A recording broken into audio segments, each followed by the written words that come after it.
Hey guys, welcome back to my channel. Today I have a very special video to share with y'all. If you're new here, I'm an extreme couponer who, due to life happenings, is now having to downsize her hobby and lifestyle. And for the last month, I have tried my absolute best not to go to the grocery store at all. For the most part, I was pretty successful. I only spent about $10 on little things here and there, like eggs and cucumbers and green onions and stuff like that. So, pretty successful no spend January. For the most part, my budget cannot currently support any groceries at all, and each month I dip into my savings as little as possible until we can get back on our feet. But for this month in particular, I wanted to push spending as much as possible in order to create a beautiful set of dinners for my partner and I for our 3rd-year anniversary. This man has been the most wonderful partner I could have ever asked for. He has supported me through my college journey and has even followed me into our new debt-filled life just so I could complete my current internship in hopes of creating a better life for us. This meal plan was inspired by this seafood that I received from my local food pantry. The first and only out-of-state vacation my partner and I have ever taken on was to New Orleans, Louisiana. It was my 3rd time visiting and his first, and it's just really a city that we have absolutely fallen head over heels in love with. And between the pandemic and our financial constraints, I decided to bring the coast to us and make a Cajun Alfredo pasta and a Creole-style jambalaya. I had a bit of back and forth on how I was going to portray my final out-of-pocket cost for this, and I ultimately decided that anything I received from the food pantry was a net zero cost. And I'm going to include the price of the seasonings you see here because they're not really things I usually keep in the house. And I'm also going to factor in $6 that it would have cost me to buy a 3-pound package of boneless, skinless chicken from my local Walmart to substitute for the seafood.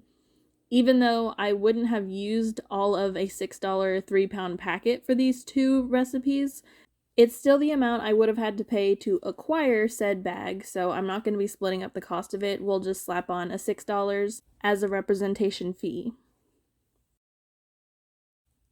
There are also a couple of things on this table that I did not use for the meals, so my final out-of-pocket for everything here that was meant for this celebration was about $35. This video is meant to be inspiration for how you can save a significant amount of money by making dinner for a special occasion. So your amount spent really depends on what you already have in your kitchen and what you value towards a celebratory event. Also, a couple days after making this dinner, I found a wine brand at Dollar General that is only $3.50 versus the $7 I spent on this one here. And I wish I'd gotten that one instead because the quality was the same and it even had a higher alcohol content. So if you're at your local Dollar General, definitely check out that $3.50 wine. Now, with all of that setup out of the way, let's jump into the cooking. For breakfast, I took the suggestion of some comments that I received under my videos and made some changes to this paleo pancake and waffle mix that I received from my local food pantry. This mix can work just fine simply by adding water, but I added an egg and some applesauce to give the pancake some moisture and something to actually turn the mix brown while it was cooking. I got this cute little waffle maker on clearance for $4 at Walmart. And even though it takes forever to go through the batter with just this little waffle maker, I'm much happier with the way these came out versus the last time I made the mix. So I'm very much appreciative of those comments. And if you don't have a waffle maker, you can just make regular pancakes. I did serve them with strawberries and banana, and since I couldn't really taste around this time still, I just used applesauce on my own plate as a healthier substitute for syrup, and I always serve my pancakes or waffles with peanut butter, and I really appreciated the additional texture that it gave to my meal, And my partner, he just wanted fruit and syrup, and that's what he liked, so that's what I made.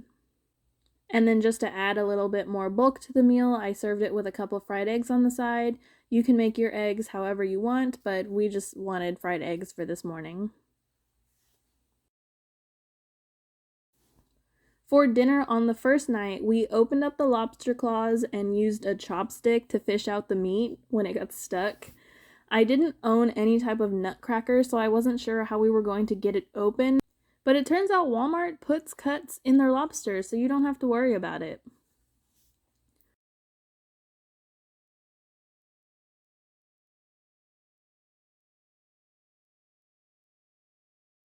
To my pan, I tossed in a healthy slice of butter and crushed in as much garlic as my heart desired. And once the garlic was fragrant, I tossed in the lobster meat and only let it cook for about a minute before I added my sauce and lemon zest. And once that was warmed up, I threw in my cooked noodles and topped it off with some Cajun seasoning, the juice from my lemon, and a hearty handful of chopped parsley. What I should have done was let the lobster cook a little longer and then taken it out to serve on top of the pasta, because this amount of lobster kind of got washed out in the amount of pasta that I made. But I just picked out the lobster and like plated it on top of the plate to make it look nice. There wasn't really lobster flavor in the pasta, but like when you had a piece of lobster and you bit it, it had the signature lobster seafoody flavor.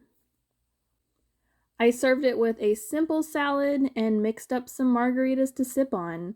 If you guys weren't able to get this mix from that Ibotta deal forever ago, I highly recommend it. My Walmart doesn't carry it anymore, so that's a bummer. But if I ever find it again, there's a high chance I'll grab it on the spot. I really like this margarita mix because you can't even taste the alcohol after you add it in there.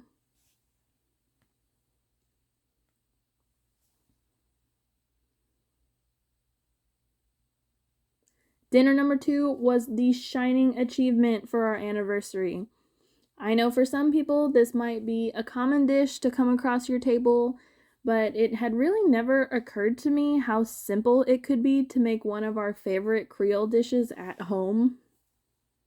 Because this was a dish that I'd never made myself before, and I didn't really trust my taste buds to be able to taste everything that I was adding to it, I spent a lot of time poring over recipes to look at and seeing what kind of styles of jambalaya there were, how different people went about making theirs, and I ended up going with a Creole style jambalaya, and I'll leave the recipe that I chose to loosely base this off of in the description.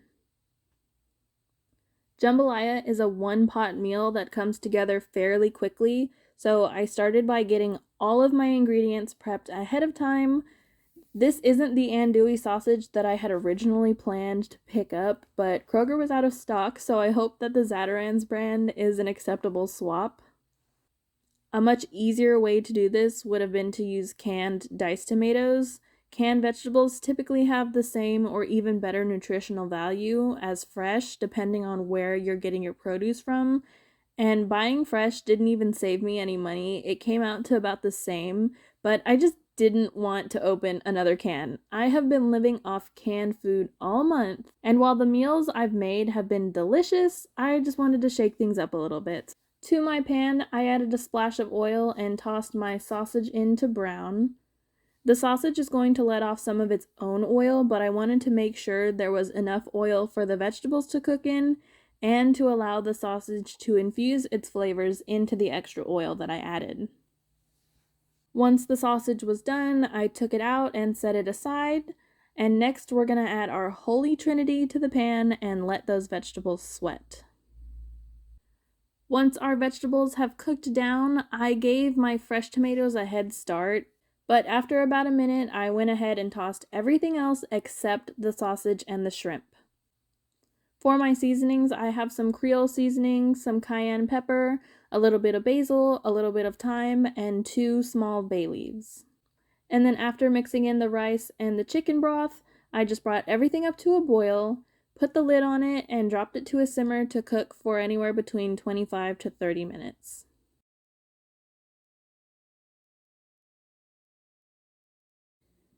And then once your rice is done, you're gonna toss back in your sausage, and now is the time to add the raw shrimp to let the heat of the dish cook them through.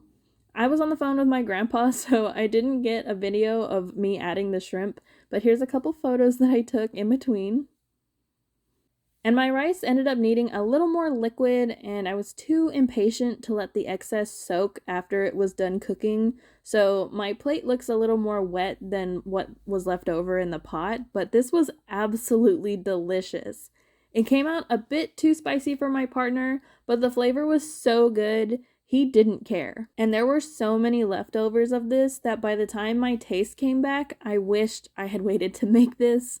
But I was just glad that I had made something that my partner and I could enjoy for a special occasion. And really, I just wanted to do something for him to show my appreciation to him for everything that he has done for me and my appreciation for what we will go through in our lives together. And I will definitely be making this more often when we can afford it. And that's everything I had to cover today for our fancy at-home anniversary. I hope this video was able to inspire those of you who feel like you can't have nice things just because you're under the weather.